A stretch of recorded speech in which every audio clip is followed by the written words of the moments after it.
불안을 안 느끼면 오히려 그건 이상한 사람이죠. 불안한 건 지극히 정상적이고요. 게다가 적응적 감정이에요. 적응적 감정이라는 건 무슨 뜻일까요? 우리가 생존에 필요하다는 거죠.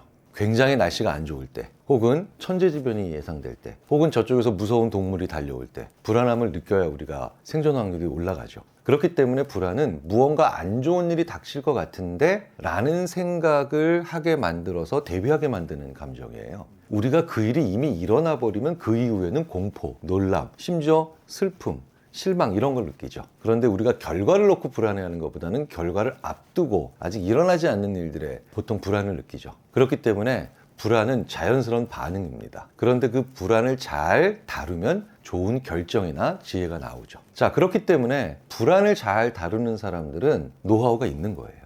그런데 문제는 학교 다닐 때 불안이라는 과목을 배워본 적이 없고요. 불안을 어떻게 다뤄야 되는지에 대해서도 교과서나 교재를 통해 배워본 적이 없습니다. 심지어 사교육도 없어요.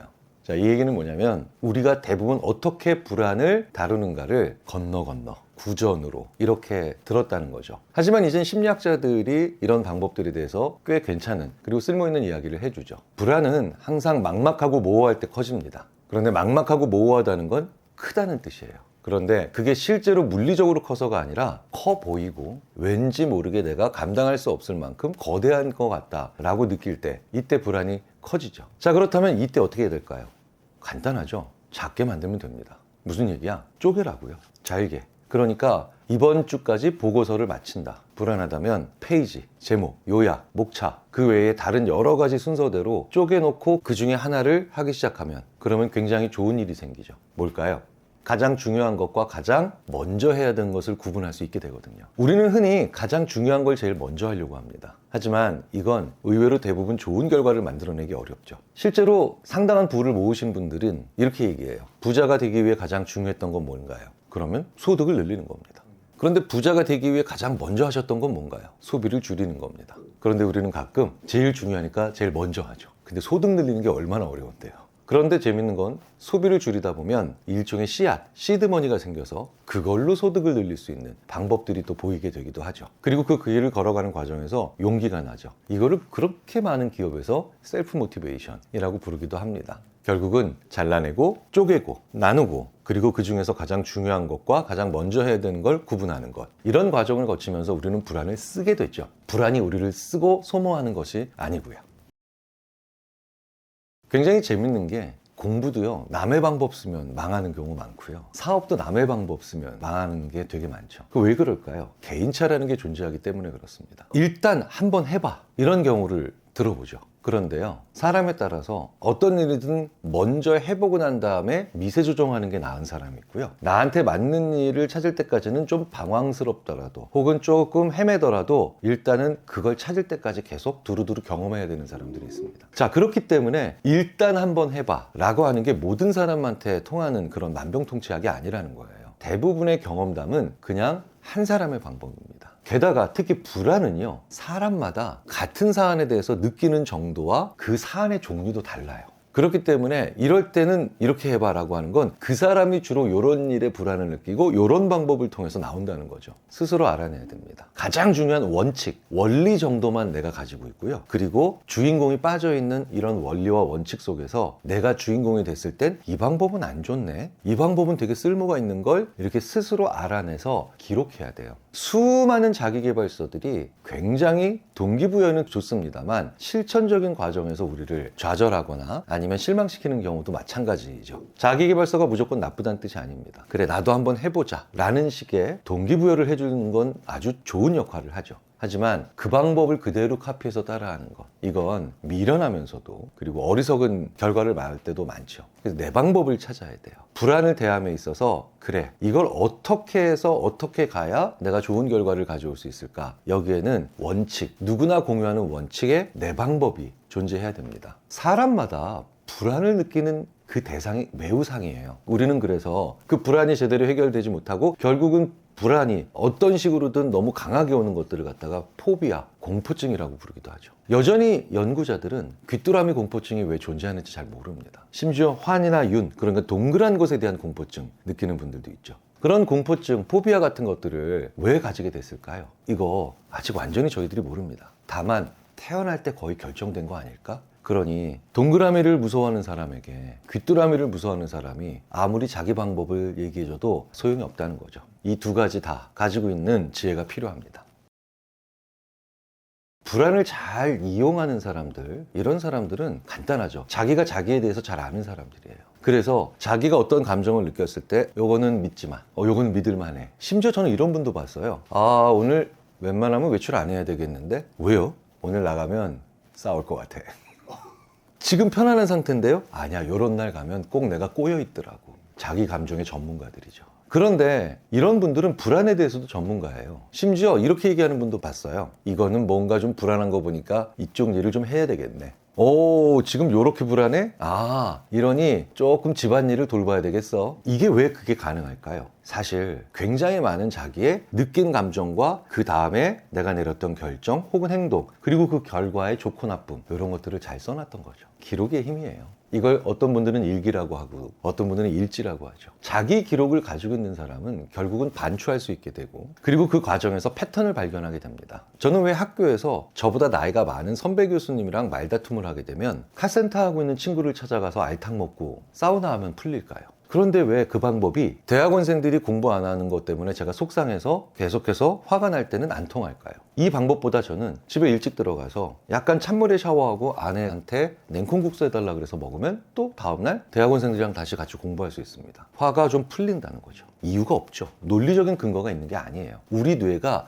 첫 번째 경험을 그렇게 하면서 시그널을 남겨놓은 거고요. 실마리를 남겨놓은 겁니다. 그러니 자기 행동의 실마리를 많이 가지고 있는 사람, 이런 사람들은 아주 저렴한 비용으로 그리고 사소한 노력으로 빠져나올 수 있겠죠. 자, 그렇다면 불안은 전형적으로 여기에 해당됩니다. 내가 어떤 상황에서 이렇게 불안했다. 그런데 이렇게 행동을 하면서 좀 더 나아졌고, 심지어 이럴 때는 그 다음날 더 많은 일을 했다. 그래서 과거의 일기를 보는 것만으로도 우리는 옛날에 이런 거 가지고 불안했네, 지금은 아닌데, 이렇게 다뤄갈 수 있죠. 이런 자기 기록이 없는 상태에서 계속돼서 반복되는 불안을 해결하지 못하면 그게 바로 fear, 포비아, 이런 식으로 갈 가능성이 커지겠죠. 그래서 기록하는 게 그 무엇보다도 중요합니다. 굳이 글이 아니라도 상관없습니다. 말로 메모하는 것도 좋고요. 그 외에 다른 여러 가지 표시로 해놓는 것도 좋죠. 스마트폰이 생기면서 가장 좋은 점은 무엇인가요, 교수님? 제가 늘 이렇게 말씀드려요. 내 로그를 너무 쉽게 남길 수 있어요. 이제 펜을 잡지 않아도 버튼만 누르면 언제든지 남길 수가 있고요. 이전 생성형 AI가 녹음한 것, 기록한 것,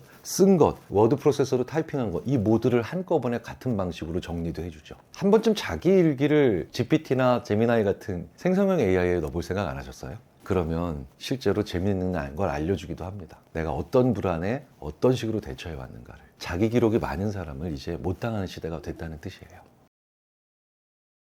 기사문 작성하는 거랑 똑같죠. 6하 원칙, 정황 단계를 남겨놓는 거예요. 인간은요, 불안했다를 기억하지 그 불안의 시간, 장소, 그 다음에 주위에 누가 있었나, 이런 거 잘 기억하지 않죠. 그런데 이걸 소스 메모리, 출처 기억이라고 합니다. 세종대왕이 한글을 만드셨죠? 알고 계실 겁니다. 언제 처음 들으셨어요?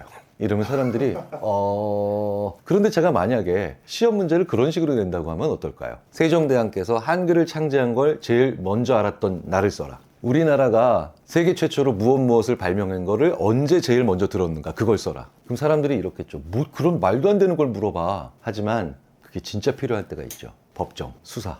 제일 중요하죠. 자, 그렇기 때문에 중요한 시시비비를 가려서 옥석 같은 정보를 빼내야 될 때는 이렇게 출처 기억이 필요할 때도 많거든요. 그런데 재밌는 건 그 출처가 제대로 확인이 되고 출처의 정확성이 담보되면 그 다음부터 확 딸려오는 게 바로 뭐냐? 그때의 기억입니다. 법정에서 제가 그날이 아니고 이날이었습니다 라고 하면 수많은 증언들이 바뀌죠. 무슨 얘기냐? 그때에 맞게 적절한 정보들이 인출될 수 있다는 거예요. 그러니까 내가 언제 누구랑 무엇을 어떻게 했는지에 대한 그런 것들에 대한 정보를 잘 적어놓으면 사실 6하 원칙이 훨씬 더 기록하기 쉽죠. 그래서 나는 오늘 불안했다가 아니라 나는 오늘 학교에서 친구들과 뭐 하고 있는데 몇 시에 불안했다. 이런 긍정의 감정이든 부정의 감정이든 이렇게 조금 더 6하 원칙을 넣어주시면 의외로 우리의 기억은요, 출처 기억에 힘입어서 그때의 감정, 그때의 방법, 심지어 기록해 놓지 않았던 것들이 있죠. 않았던 것들까지도 복원하는 놀라운 힘을 보여주죠. 그렇기 때문에 최면에서 해외 입양 갔기 때문에 한국어를 전혀 모르는 분들을 특정한 시점이나 아니면 특정한 신호 혹은 심지어 그때 많이 맡으셨을 법한 동네에서 나오는 매주 냄새 혹은 뻥 소리 나는 튀밥 만들어주는 그 기계의 사운드, 이런 무엇 하나 출처가 한번 맞아떨어지면 전혀 하지 못했던 나의 모국어 한국어를 최면상에서 하는 경우도 있습니다. 그만큼 기억의 복원력은 출처로 인해서 딸려 나오기 좋다는 거죠. 자, 그렇다면 제일 좋은 방법은 바로 육하 원칙. 가볍다 하더라도 사소해 보이더라도 최대한 그때의 정황 단서들을 많이 남겨놓으시는 게 어떨까 싶어요. 이게 되게 좋은 방법이라는 생각이 드는 게, 보통 사람들은 실수를 반복하고 불안할 때 내가 안 좋았던 어떤 상황들을 계속 되풀이하는데, 이렇게 기록을 해놓으면 아, 내가 이런 상황에서 이렇게 대처할 수 있겠구나라는 새로운 돌파구가 생길 것 같고, 악순환, 나쁜 구조를 끊어낼 수 있는 하나의 방법일 것 같다는 생각도 듭니다. 왜 고기를 먹어본 사람이 먹을 줄 안다 이런 얘기를 하죠. 그래서 역경도 돌파해본 사람이 다음 역경 더 큰 것도 돌파할 수 있죠. 그렇기 때문에 작은 성공의 경험이 되게 중요하다 이런 얘기 많이 하시잖아요. 사업하시는 분들이 작은 돌파, 작은 극복, 이것들도 너무 중요합니다. 그래서 한 번에 높이 2m짜리 허들을 넘을 수 있는 사람은 없죠. 그런데 20cm 넘어보고 30cm 넘어보고 40cm 넘어보고, 그러니까 해냈다, 나 결국 이겨냈다, 극복했다 라고 하는 기억의 빈도가 중요한 겁니다. 제가 늘 말씀드렸죠. 크기보다 빈도를 우리 뇌는 훨씬 더 중요하게 기억한다. 작아 보여도 성공적인 어떤 처리 과정을 거치면서 우리가 이제 작은 근육들이 마음에 붙기 시작하고요. 그러면 이후에 더 큰 고난이나 더 큰 불안이 왔을 때도 다룰 수 있어 라고 하면서 시도해보게 되죠. 오히려 예민하고 불안감을 잘 느끼는 사람들이 조금 더 작은 성과를 만들어낼 수 있는 센서가 발달한 사람이라고 이해할 수도 있지 않을까 싶은데 맞을까요? 그럼요. 예민하다, 불안하다는 현대 심리학에서 그 사람의 단점이나 아니면 그 사람의 보완해야 될 점이라고 보는 그 추세가 점점 낮아지고 있죠. 물론 전혀 문제가 없다라고 보긴 없겠지만, 예민함과 그 다음에 불안함을 잘 느끼는 건 그 방면에 특출난 재능이 있다는 것을 의미하기도 합니다. 무슨 얘기냐? 저는 음식을 만드는 것, 즉 요리에 일절 재능이 없어요. 그래서 음식을 만들 때 불안하지 않아요. 그냥 무관심해요. 불안할 수가 없겠죠. 그런데 요리를 잘하는 제 아내는 자꾸 음식을 만들기 전부터 그거 없는데, 그 재료 좀 모자란데, 그게 좀 맛있게 되려나 자꾸 조금씩 불안감을 느끼죠. 그러니까 재능이 있고 거기에 관심이 있고 그리고 거기에 내가 몰입을 자꾸 하기 때문에 예민하고 불안한 거거든요. 그래서 내가 너무 예민한가? 예민하지 말아야지. 아무 의미 없는 얘기죠. 내가 너무 예민한가? 바꾸셔야죠. 내가 이 분야에 관심이 많네, 혹은 내가 이 분야의 일의 추이 과정에 의외로 생각을 많이 기울이네, 심지어는 내 자녀가 그렇게 한다면 얘가 이쪽에 왜 이렇게 까탈스럽고 예민하지? 가 아니라 내 아이가 이 분야에 재능이 있나 봐, 혹은 관심이 많은가 봐, 이렇게 좀 더 긍정적인 표현으로 바꿔서 생각을 하죠. 그러면 아무래도 이미 만들어진 에너지이기 때문에 불안은 긍정의 언어로 바꾸는 과정에서 조금 더 나를 움직이게 만들고 좋은 방향으로 가게 만들 수 있는 가능성이 커질 겁니다. 오늘의 심리학은 여기까지 하도록 하겠습니다.